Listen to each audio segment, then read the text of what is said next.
Thank you, Your Honor. Colleagues, it is a pleasure for me to rise today to call the attention of the Senate to the province of Manitoba's 150th anniversary.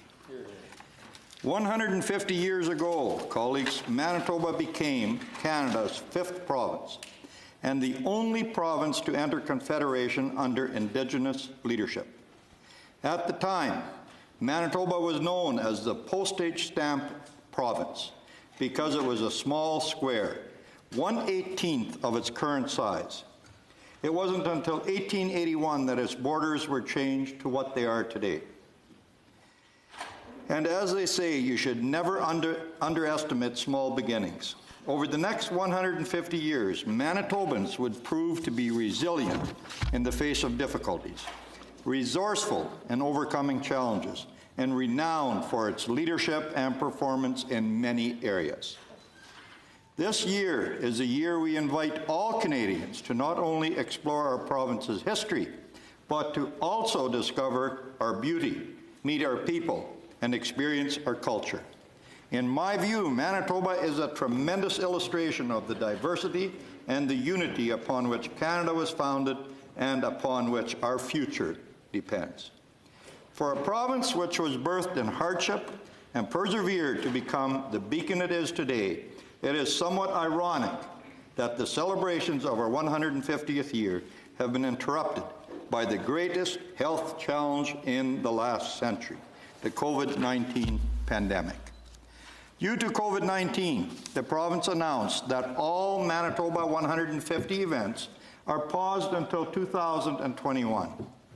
But while the events will wait for the pandemic to pass, the pride of Manitobans over all that we have achieved in our province continues uninterrupted. Colleagues, it is all too easy to focus on the shortcomings of the past and ignore the many accomplishments that built the society we have today, and many sacrifices that were made so that all Canadians could have a better life and a brighter future. Manitobans, and indeed all Canadians, have much to celebrate. Fundamentally, I believe that Manitoba's history and achievements should be celebrated because of the opportunities that have been created for the people who live there.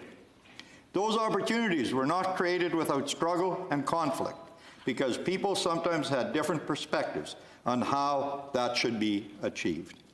But out of these struggles and conflict, which were often very painful, greater opportunity emerged.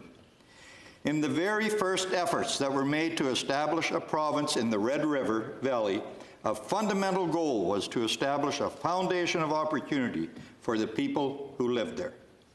The movement that Manitoba's founder, Louis Riel, led from 1869 to 1870 sought to give the Métis people of Red River, and indeed all the people of Red River, control over their own future.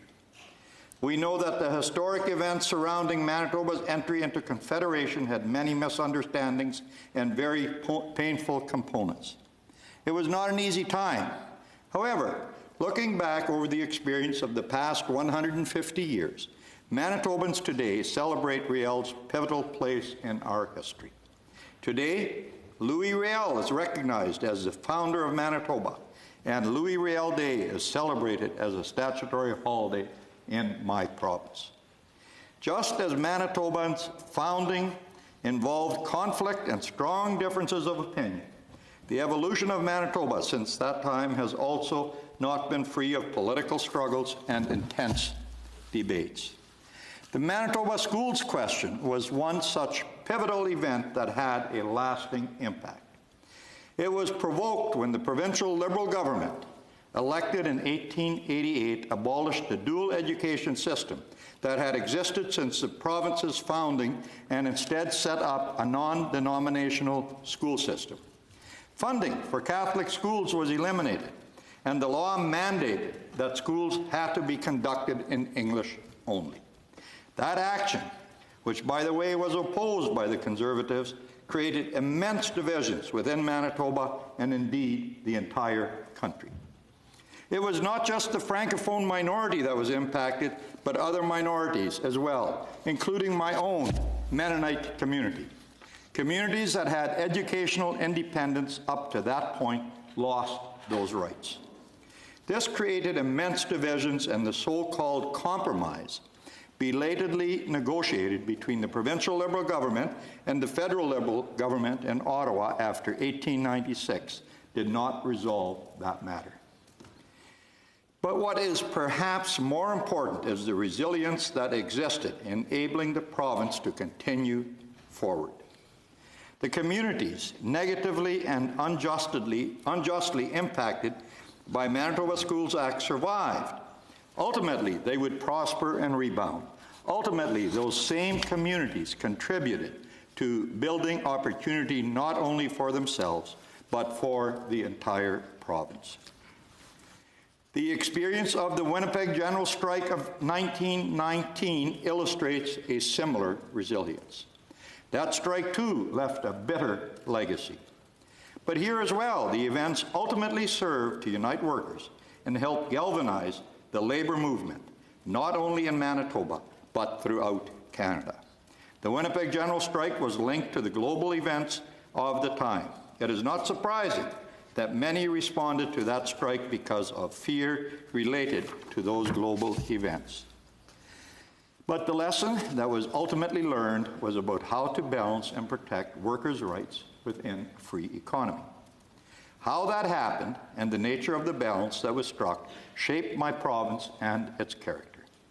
These major events, along with smaller everyday struggles and debates, built a political culture that has enabled Manitobans of all groups, all ethnicities, and of all political perspectives to learn to work together in the great task of building their province and their country. Perhaps that is why Manitobans have never shirked from rendering service to their country. The scope of the sacrifice that Manitobans made for their country is illustrated by the fact that more than 4,200 of Manitoba's lakes are now named for the province's fallen. Individuals who fell during the First World War, the Second World War, Korea, and most recently, Afghanistan. That tradition of naming Manitoba's lakes for its many fallen began in July of 1947, when 25 lakes in the northwest of the province were named for 26 soldiers and airmen who were decorated and died serving their country. The scope of that sacrifice is evident in individual stories. Two of the lakes, Todd Lake, also known as Todd Lake, are named for twin brothers who died during the Second World War. There are other reminders of sacrifices Manitobans have made. In Winnipeg, there is now Veller Road, so named because 3 recipients of the Victoria Cross lived on that street prior to the First World War. Extraordinarily, Robert Shankland, Leo Clark, and Frederick Hall were all awarded the Victoria Cross during the First World War. They all lived on Pine Street in Winnipeg, the street then renamed Veller Road. Just 99 Canadians have won the Victoria Cross since it was instituted in the mid-19th century. 17 of those 99 holders of the Victoria Cross, nearly 1 in 5, have come from Manitoba. These are stories of sacrifice that Manitobans have made for their country. Another story of sacrifice is the story of Thomas George Prince, an Ojibwe from Manitoba who volunteered to serve his country during the Second World War. He earned the Military Medal in Italy and the American Silver Star. He was decorated by King George VI at Buckingham Palace. I thought that he would have been a great person to be recognized on Canada's $5 bill, and many of us started a campaign to that effect. Unfortunately, he did not make the short list, but his valiant sacrifice will never be forgotten by Manitobans. Manitobans have always persevered in the face of both man-made and natural challenges. The year I was born, Manitoba experienced the Great Flood of 1950. The flood reached its highest level in Winnipeg on May 14th, the day that I was born. 100,000 Winnipeg residents had to be evacuated from their homes. the largest mass evacuation in Canadian history. Even the hospital where my mother and I were in was threatened, forcing us to be evacuated to another hospital. According to some accounts, my mother and I were sent down the river by a boat to the other hospital, which resulted in some discussion about whether I should be named Don or Moses. Approximately 10,500 homes were destroyed in Winnipeg alone, and 5,000 buildings were damaged. But through it all, Manitobans pulled together, both to fight the flood, then to rebuild, and finally to prevent future damage possibly reoccurring on that scale. It was Premier Duff Roblin who spearheaded the development of the Red River floodway. The evacuation of Floodway Channel became known as Duff's Ditch, and it was the second largest earth-moving project in the world, second only to the Panama Canal, and larger than the Suez Canal excavation. Since its opening in 1968, it has prevented similar flood damage in Winnipeg from ever reoccurring. After the 1997 Manitoba flood, the floodway was expanded even further, with its capacity now being able to accommodate nearly 4,000 cubic meters of water per second. Manitobans have proven themselves to be tough and resilient people. We have had to be in order to make a life in what is certainly a beautiful land, but one which can also be harsh and unforgiving. Of course, Indigenous people have known that for the thousands of years that they have lived in this region. The presence of Indigenous peoples in Canada can be traced back to approximately 10,000 years ago, shortly after the last ice glaciers retreated. Over time, there were settlements of Ojibwa, Cree, Dene, Sioux, Mandan, and Assiniboine. These first peoples were resilient and resourceful, surviving bitter winters and trading amongst themselves to create a better life for their communities. It is thought that the Whiteshell Provincial Park region in Manitoba may have been a trading center where Indigenous peoples from four corners of Turtle Mountain would come to trade, to learn, and to share knowledge. When the Europeans began to arrive in the 1600s and the fur trade began to expand further west in the 1700s, Lake Winnipeg became a major junction for the trade routes. Indigenous peoples were a key part of this trade, which brought both economic opportunity and violent confrontations. When the province was formed in 1870, its name was drawn from its Indigenous heritage. The word Manitoba is believed to have come from several Indigenous languages, including the Cree word Manitou Wapau, the Ojibwe word Maniduba, or the Assiniboine word Manitoba. For a land that can be harsh, Manitoba has attracted one of the most diverse populations that exist anywhere in the world. The 2006 census found that more than 200 ethnic groups now make up Manitoba's diverse population. Manitobans celebrate that diversity every year through festivals like Folklorama and through many individual celebrations put on in individual communities. The diversity is a testimony to the opportunity that so many have seen and continue to see in my province. It's a testimony both to the strength of Manitoba and to the strength of Canada. I also believe that the energy that this diversity has generated helps to explain the multifaceted talent that Manitoba has generated over the decades. Neil Young, Burton Cummings, and the Guess Who, Randy Bachman, and Tom Cochrane. These are just a few of so many great artists who have come out of and contributed to Manitoba's vibrant cultural scene. Manitoba has built world-renowned cultural institutions. The Royal Winnipeg Ballet is known the world over, while the Royal Manitoba Theatre Centre has become a model for regional theatres throughout Canada and the United States. The Winnipeg Art Gallery has the world's largest collection of contemporary Inuit art, while Winnipeg's French theatre, and I'm going to mess this up, Le Cercle Molière, am I close, Senator Gandhi? Close, thank you, thank you. Is Canada's oldest continuously operating French theatre. The Canadian Museum of Human Rights is the world's first museum dedicated to human rights and the first new national museum ever to be located outside of the national capital region. Manitobans have also excelled in athletics. The world knows speed skaters Susan Ock, Clara Hughes, and Cindy Clausen. Curling's Jennifer Jones won the gold medal for Canada in 2014 and is acclaimed for her sport. She made 15 appearances at the National Scottish Tournament of Hearts, winning and representing Canada at the World Championships 6 times. Jeff Stoughton is a 3-time Canadian Curling Championship and a 2-time world champion.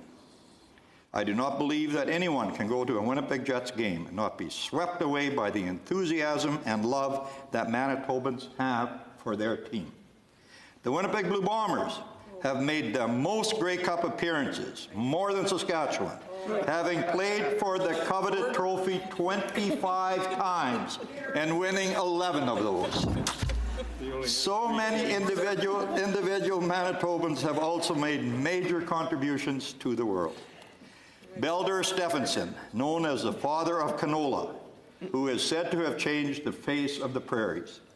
Arthur DeFair, the founder of Pelliser Furniture, who made a company founded on Christian ethics and one of Canada's largest furniture manufacturers. Monty Hall from the north end of Winnipeg, who everyone in North America came to know as the host of Let's Make a Deal. Sir William Stephenson, who ran the spy war against Nazi Germany during World War II and became the inspiration for James Bond. Our own Murray Sinclair from Selkirk, Manitoba, who has been an inspiration to his people, to Manitobans and to Canadians. There are literally too many to mention. The contributions that Manitobans have made have enabled their province, their country, and the world to become a better place. Manitobans have always been a people to look forward rather than backward. Right now, Manitobans, like the rest of Canada and the rest of the world, are facing a new challenge as a result of a global pandemic that is testing our collective capacity to cope and persevere. But like the Spanish flu of a century ago, this new challenge too will be beaten. Manitoba's communities, like communities all across Canada, will work together to move forward as they always have. This is, after all, the essence of Canada. 25 years ago, the report of the Royal Commission on Aboriginal Peoples stated, and I quote, "Canada is a test case for a grand notion. The notion that is dissimilar peoples can share lands, resources, power, and dreams while respecting and sustaining their differences." The story of Canada is the story of many such peoples, trying and failing and trying again to live together in peace and harmony. That is indeed the story of Canada and the story of my province, Manitoba. When my own people, the Mennonites, came to Manitoba in the 1870s, they left everything behind, clinging to that hope. Mennonites who came to Manitoba in a later migration during the 1920s had seen family members murdered before their very eyes and had seen everything taken away from them, their land and all their possessions. But in Canada and in Manitoba, they found freedom and they found peace. They also found opportunity and prosperity. That is why they came, and that is why they have stayed.